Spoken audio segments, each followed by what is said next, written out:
Hello friends, आपके अपने YouTube channel MIM news bulletin में आपका हार्दिक स्वागत है। बिहार STT 2019 के सर्टिफिकेट का इंतज़ार कर रहे अभ्यर्थियों के लिए एक महीना और यानी सितंबर महीना और बीत गया, लेकिन शिक्षा विभाग की तरफ से बिहार सरकार की तरफ से कोई भी आदेश जारी नहीं किया गया है। तो STT सर्टिफिकेट को लेकर सभी अभ्यर्थी कल ट्विटर पर एक कैंपेन चलाएंगे, जिसमें वो सर्टिफिकेट की मांग शिक्षा विभाग से आला अधिकारियों से करेंगे। हालांकि अभ्यर्थी हर दिन ही सोशल मीडिया पर एक्टिव रहते हैं और बार बार संजय कुमार से, शिक्षा मंत्री से यह सवाल पूछते रहते हैं, लेकिन कल विशेषतः 2 अक्टूबर के दिन, गांधी जयंती के दिन, यह ट्विटर कैंपेन चलाया जाएगा। तो देखना होगा कि सरकार का ध्यान इस ओर जाता है और इसका कितना असर सरकार पर, शिक्षा विभाग पर पड़ता है। साथ ही आपको बता दें कि 4 अक्टूबर 2021 को भी एक और आंदोलन प्रस्तावित है। मेरिट लिस्ट वाले अभ्यर्थी पटना की सड़कों पर पहुंचकर फिर से आंदोलन करेंगे एवं अपनी मांग सरकार के समक्ष रखेंगे कि विज्ञप्ति के आधार पर, विज्ञापन के आधार पर जल्द बहाली का नोटिफिकेशन निकाला जाए। पटना हाईकोर्ट में दायर केसेस की बात करें तो आप जानते हैं कि STT मेरिट और नॉट इन मेरिट दोनों ही अभ्यर्थियों की तरफ से केसेस जो है पटना हाईकोर्ट में दायर हैं। कई तरह के केसेस है। कुछ केसेस के बारे में अभी तक हम लोगों को अपडेट्स भी नहीं मिल पा रही हैं और काफ़ी दिनों से कोई अपडेट जो है हाई कोर्ट की साइट पर भी नहीं नज़र आ रही थी, सीरियल नंबर वगैरह नहीं दिख रहा था। लेकिन आज अगर हम देखें तो पहले हम देखेंगे कि मेरिट लिस्ट वाला जो केस है पेटिशनर आलोक कुमार की तरफ से जो किया गया है, उनके कॉजेज सीरियल नंबर में 228 नंबर डाला गया है। तो इसकी सुनवाई अब पता नहीं कब होगी। वैसे डेट तो आज की है 1 अक्टूबर 2021, लेकिन सरकार जब तक नहीं चाहेगी, हाई कोर्ट जब तक इसको परमिशन नहीं देगा, लिस्टिंग मेंशन नहीं करेगा, तब तक इसकी सुनवाई अभी थोड़ी मुश्किल ही लग रही है, क्योंकि हर दिन कोई ना कोई नई डेट मिल जाती है, हर दिन कोई ना कोई नया नंबर यहाँ पर देखने को मिल जाता है।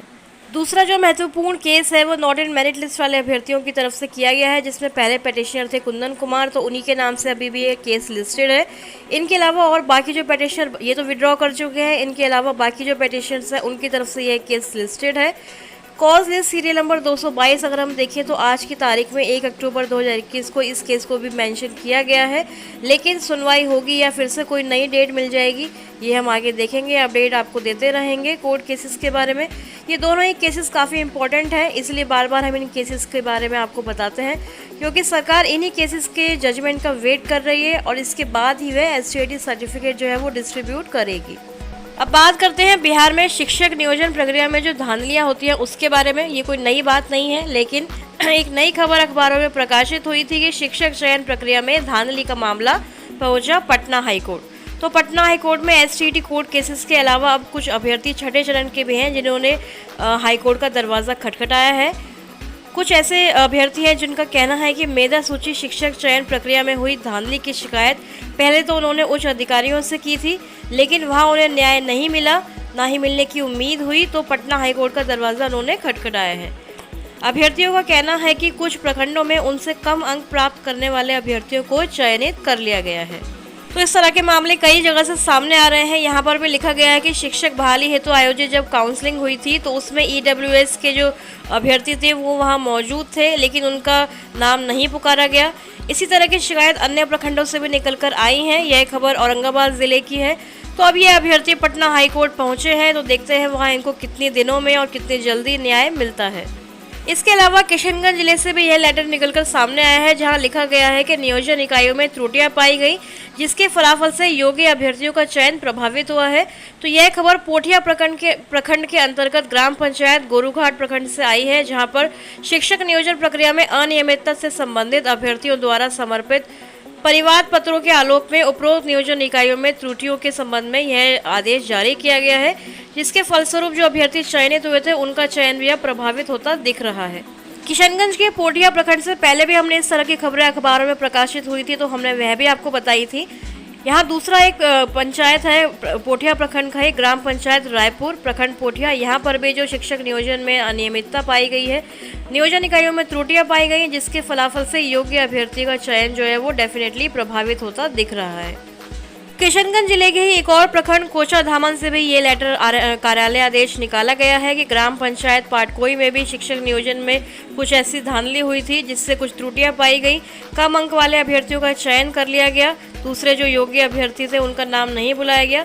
तो इस कारण से भी ये त्रुटियां पाई गई हैं। तो योग्य अभ्यर्थियों का चयन यहाँ पर भी प्रभावित हुआ है और काउंसलिंग को अभी तुरंत रद्द कर दिया गया है।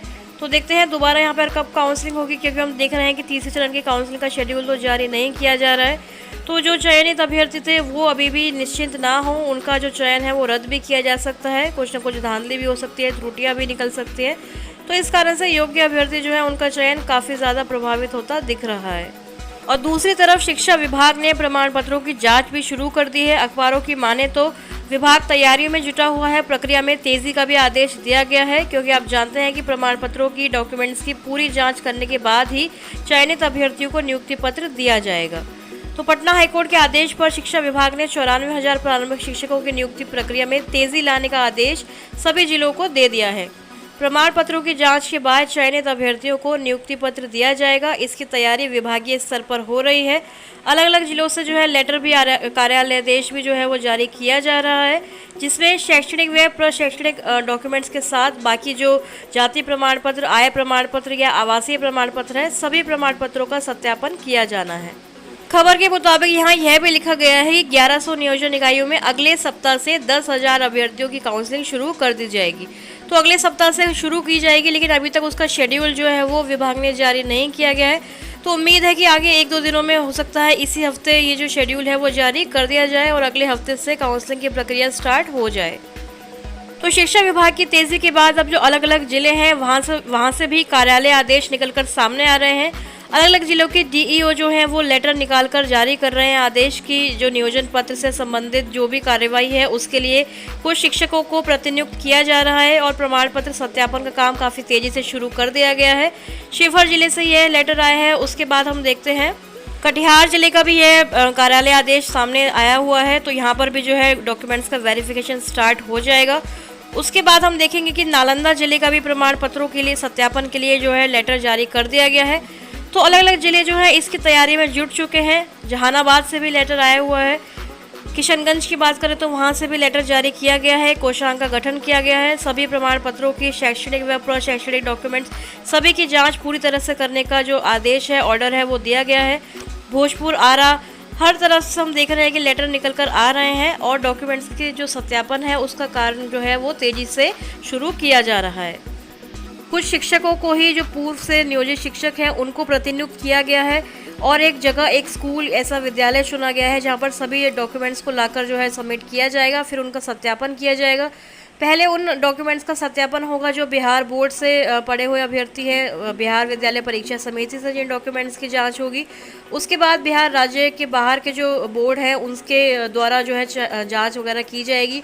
उसी तरह से राज्य के विश्वविद्यालयों के अभ्यर्थियों की जांच पहले होगी, बाहर के विश्वविद्यालयों के लिए अलग से एक टीम बनाई गई है। तो इस तरह से अलग अलग जिलों ने अलग अलग कोषांग गठित किए हैं। तो देखते हैं कितनी जल्दी 31 अक्टूबर तक यह कार्रवाई जो है वो समाप्त हो जाती है और जो अभ्यर्थी अभी 2 राउंड की काउंसलिंग में चयनित हुए हैं उनके डॉक्यूमेंट्स की वेरिफिकेशन हो जाएगी। उसके बाद अगर तीसरे चरण की काउंसलिंग समय पूरी हो गई तो उन अभ्यर्थियों के डॉक्यूमेंट्स की जांच भी इसी प्रकार से कराई जाएगी। तो उम्मीद है फ्रेंड्स कि अक्टूबर तक, 31 अक्टूबर तक ना सही लेकिन नवंबर के महीने तक तो यह जांच पूरी हो जानी चाहिए और फिर दिसंबर तक अभ्यर्थियों को, चयनित अभ्यर्थियों को नियुक्ति पत्र आदि देने की प्रक्रिया भी सरकार शुरू कर सकती है। तो फ्रेंड्स, ये थी आज सुबह की तमाम अपडेट्स। छठे चरण के नियोजन संबंधित एवं 7वें चरण की बहाली के लिए भी आगे कोई भी अपडेट आएगी तो MIM न्यूज़ बुलेटिन आपको सबसे पहले इन्फॉर्म करेगा। SCET सर्टिफिकेट के लिए कल ट्विटर कैंपेन होने जा रहा है, उसमें बढ़ चढ़कर हिस्सा लें ताकि सरकार की तरफ आपका ध्यान आकर्षित हो और सरकार सर्टिफिकेट जारी करने के बाद में कोई ना कोई अधिसूचना जारी करे या फिर कोई एक समय सीमा बताए। इसी तरह 7वें चरण के शिक्षक बहाली एवं SCET से संबंधित तमाम अपडेट्स को पाने के लिए हमारे चैनल MIM न्यूज़ बुलेटिन को सब्सक्राइब करें एवं बेल आइकन दबाना ना भूलें ताकि हर वीडियो की नोटिफिकेशन आपको मिलती रहे, सारी जानकारी आपको मिलती रहे। Thank you for watching.